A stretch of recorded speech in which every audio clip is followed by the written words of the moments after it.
أشهد أن لا إله إلا الله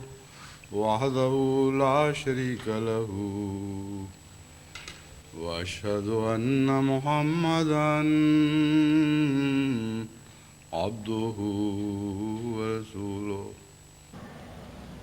أما بعد فأعوذ بالله من الشيطان الرجيم بسم الله الرحمن الرحيم الحمد لله رب العالمين الرحمن الرحيم مالك يوم الدين إياك نعبد وإياك نستعين اهدنا الصراط المستقيم صراط الذين أنعمت عليهم غير المغضوب عليهم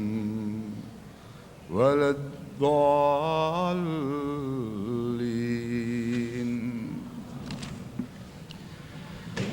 آج کا یہ خطبہ جمعہ جو میں ٹورانٹو اونٹاریو کینیڈا سے دے رہا ہوں،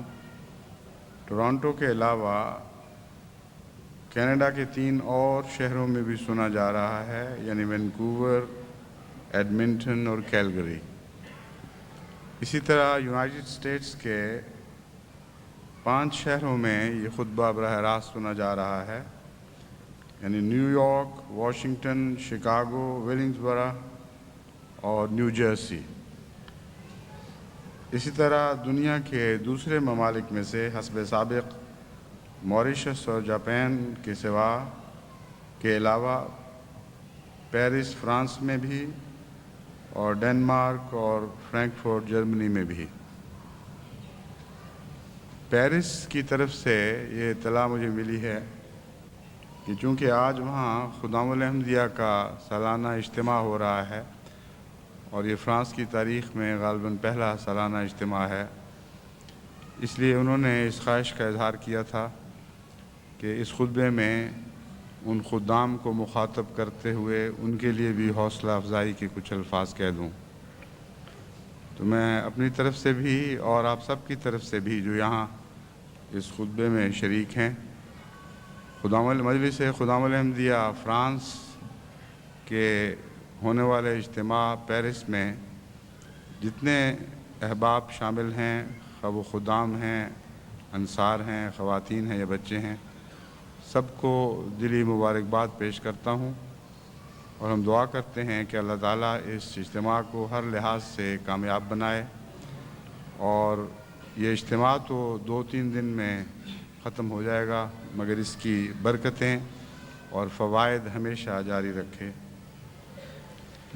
اب میں اصل مضمون کی طرف آتا ہوں. ایک لمبے عرصے سے نماز سے متعلق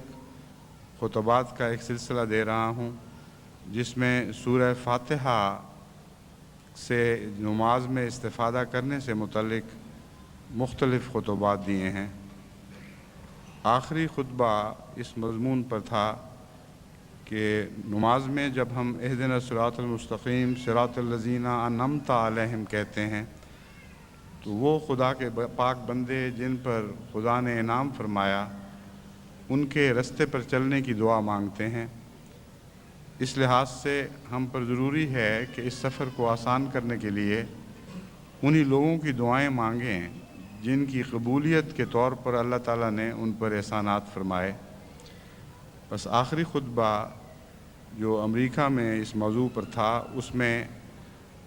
منعم علیہ گروہ کی دعاؤں میں سے آخری دعاؤں پر میں نے اپنے خیالات کا اظہار کیا تھا. اس دعا کا اگلا حصہ ہے غیر المغضوب علیہم ولا الضالین، اے ہمارے رب ہمیں اس رستے پر نہ چلانا جس پر وہ انسان چلتے رہے جو تیرے غضب کا نشانہ بنے، یا وہ لوگ چلے جنہوں نے کچھ عرصہ صراط مستقیم پر چل کر اس صراط مستقیم کو چھوڑ دیا اور بھٹک گئے۔ قرآن کریم سے کے مطالعہ سے پتہ چلتا ہے کہ یہ لوگ بھی بعض دعائیں کیا کرتے تھے، اور جیسے منم علیہم گروہ کی دعائیں قرآن کریم میں درج ہیں، مغضوب اور ضالین کی دعائیں بھی درج ہیں۔ بس ضروری ہے کہ ہم ان دعاؤں سے بچیں اور ان دعاؤں کی روح سے بچیں جو قرآن کریم میں ہمارے لیے عبرت کے طور پر محفوظ کی گئی ہے۔ تو اس پہلو سے آج کا خطبہ اسی موضوع پر ہوگا۔ اللہ تعالیٰ فرماتا ہے وَمِنَ النَّاسِ فَمِنَ النَّاسِ مَن يَقُولُ رَبَّنَا آتِنَا فِي الدُّنْيَا وَمَا لَهُ فِي الْآخِرَةِ مِنْ خَلَاقٍ، کہ بعض انسانوں میں سے ایسے بھی ہیں جو یہ دعا کرتے ہیں کہ اے خدا ہمیں اس دنیا کی حسنہ عطا فرما۔ یہ وہ لوگ ہیں جن کے لیے آخرت میں کوئی حصہ نہیں ہوگا۔ اس دعا کا پس منظر یہ ہے کہ حج کا ذکر کرتے ہوئے اللہ تعالیٰ فرماتا ہے فَإِذَا قَضَيْتُم مَنَاسِكَكُمْ فَاذْكُرُوا اللَّهَ كَذِكْرِكُمْ آبَاءَكُمْ أَوْ أَشَدَّ ذِكْرًا، کہ جب تم حج کے مناسک ادا کر چکو، یعنی عبادات پوری کر چکو، تو پھر اللہ تعالیٰ کو اس طرح یاد کرو جس طرح تم اپنے آباء و اجداد کو یاد کیا کرتے ہو، بلکہ اس سے بھی بہت بڑھ کر۔ اس کے بعد فرماتا ہے کہ بعض ان میں سے ایسے ہیں جو یہ کہتے ہیں کہ ہمیں دنیا کی اچھی چیزیں عطا فرما۔ سوال یہ ہے کہ اس کا حج کے مضمون سے کیا تعلق ہے؟ وہ تعلق یہ ہے کہ وہ انسان جو اس دنیا کا ہو چکا ہو اور دنیا ہی کے لیے جیتا ہو، دنیا ہی کے لیے مرتا ہو، وہ جب عبادت کے معراج پر بھی پہنچتا ہے تو اس کی دعا دنیا طلبی کی دعا ہی ہوتی ہے۔ بس فرمایا کہ یہ نہ سمجھو کہ حج میں جو لوگ میرے قریب آئے، جو اپنے عبادت کے معیار کو پہنچے، وہ سب کے سب ایسے ہیں جو میری تمنا لے کر آئے تھے۔ کچھ بدنصیب ان میں سے ایسے بھی ہیں جو دنیا کی آرزوئیں لے کر یہ جان جوکھوں کا سفر اختیار کرنے والے تھے،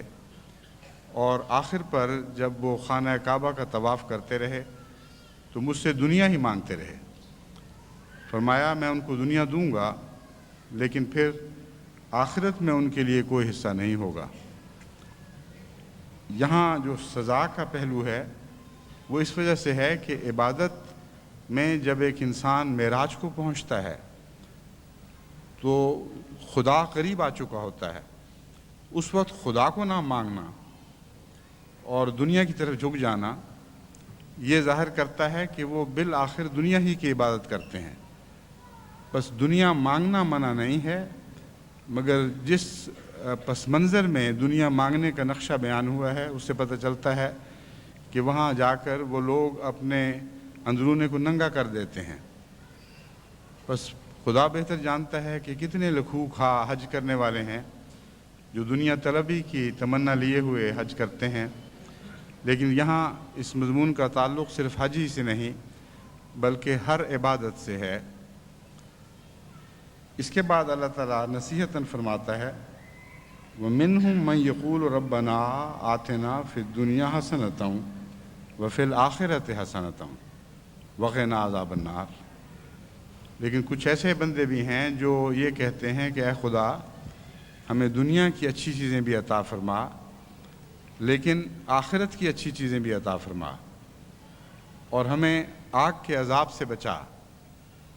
جس کا مطلب یہ ہے کہ دنیا کی چیزیں ہمیں اپنی طرف اس طرح مائل نہ کر لیں کہ ہم ان کے نتیجے میں تجھے بھول جائیں اور بالآخر آگ کے عذاب کا سزاوار ٹھہریں۔ بس دنیا کی اچھی باتیں طلب کرتے ہوئے ساتھ احتیاطاً یہ دعا بھی سکھا دی گئی کہ وہ باتیں بھی تمہیں ملیں گی اور آخرت کی اچھی چیزیں بھی ملیں گی، مگر یاد رکھنا کہ دنیا کی اچھی چیزوں میں گم نہ جانا، کیونکہ اس کے نتیجے میں پھر بھی یہ خطرہ رہے گا کہ تم خدا کے عذاب کے سزاوار ٹھہرو۔ ایک دوسری دعا، یہ دعا جو ہے یہ سورہ البقرہ آیت 202 سے لی گئی تھی۔ ایک دوسری مغضوب اور ضالین کی دعا یہ ہے جو سورہ نساء کی آیت 78 اور 89 سے لی گئی ہے۔ اس میں وہ یہ دعا کرتے ہیں، وَقَالُوا رَبَّنَا لِمَ كَتَبْتَ عَلَيْنَا الْقِتَالَ لَوْلَا أَخَّرْتَنَا إِلَىٰ أَجَلٍ قَرِيبٍ قُلْ مَتَاعُ الدُّنْيَا قَلِيلٌ وَالْآخِرَةُ خَيْرٌ لِمَنِ اتَّقَىٰ وَلَا تُظْلَمُونَ فَتِيلًا۔ اس کا ترجمہ یہ ہے کہ وہ کہتے ہیں کہ اے ہمارے رب، تو نے کیوں ہم پر قتال اتنا جلدی فرض کر دیا؟ کاش تو نے اسے کچھ مدت کے لیے ٹال دیا ہوتا۔ ان سے کہہ دے کہ دنیا کی زندگی تو ایک عارضی فائدے کی جگہ ہے اور باقی رہنے والی بھلائی آخرت ہی میں ہے،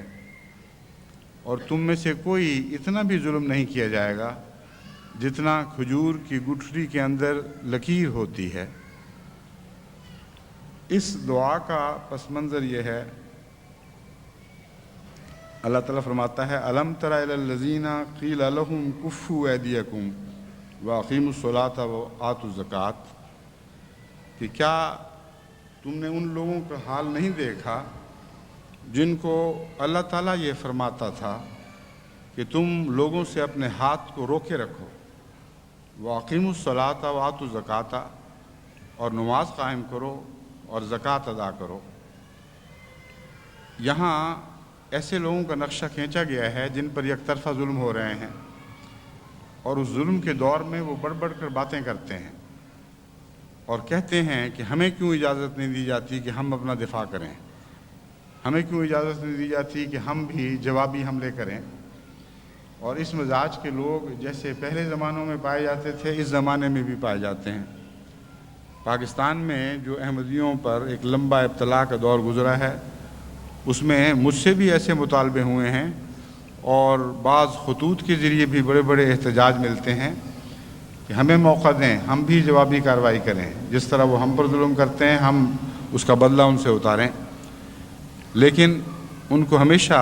میں صبر کی تلقین کرتا ہوں۔ بس قرآن کریم فرماتا ہے کہ اللہ تعالیٰ بعض دفعہ مومنوں کو جوابی حملے کی اجازت نہیں دیتا، اور یہ نصیحت فرماتا ہے کہ اپنے ہاتھ روکے رکھو اور صبر سے کام لو، دعا کے ذریعے اور زکوٰۃ کے ذریعے نیک کاموں میں خرچ کر کے تسکین قلب حاصل کرو۔ لیکن وہ لوگ جب بالآخر جہاد فرض کر دیا جاتا ہے تو اس وقت ان کا مزاج بالکل الٹ جاتا ہے۔ وہ جو پہلے بڑھ بڑھ کر باتیں کرتے تھے اور کہتے تھے کہ ہمیں موقع دیا جائے، ہم جوابی کارروائی کریں گے،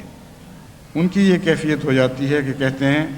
ربنا لما كتبت علينا القتال لولا اخرتنا الى اجل قریب، اے خدا اتنی جلدی تو نے جہاد فرض کر دیا، ابھی تو ہمیں طاقت ہی کوئی نہیں آئی، کاش کچھ اور مدت کے لیے اس فرضیت جہاد کو ٹال دیا ہوتا۔ والآخرۃ خیر قل متاع الدنیا قلیل، ان سے کہہ دے کہ تم دنیا میں چند دن اور بھی رہ جاؤ گے تو بالآخر یہ دنیا عارضی ہے اور اس دنیا کے فائدے بھی چند دنوں کے فائدے ہیں، جو باقی رہنے والی حسنات ہیں وہ تو آخرت ہے۔ پس چند دن کے جہاد کے ٹالنے سے تمہیں کیا فرق پڑے گا؟ بہرحال یہ جو دعا ہے یہ اس سے پہلے کی ایک کیفیت سے تعلق رکھتی ہے جو کھوکھلی کیفیت ہے، اور وہ مومنوں کو دھوکہ دینے والی بات ہوتی ہے۔ عام طور پر ایسے لوگ جو بڑھ بڑھ کر باتیں کرتے ہیں وقت آنے پر ہمیشہ بزدلی دکھایا کرتے ہیں۔ پھر ایک تیسری دعا ہے، یہ دعا تھی سورہ نساء کی، میں بیان کر چکا ہوں۔ سورہ انعام 28 تا 31 مغضوب علیہم کی یہ دعا ہے، وَلَوْ تَرَىٰ إِذْ وُقِفُوا عَلَى النَّارِ فَقَالُوا يَا لَيْتَنَا نُرَدُّ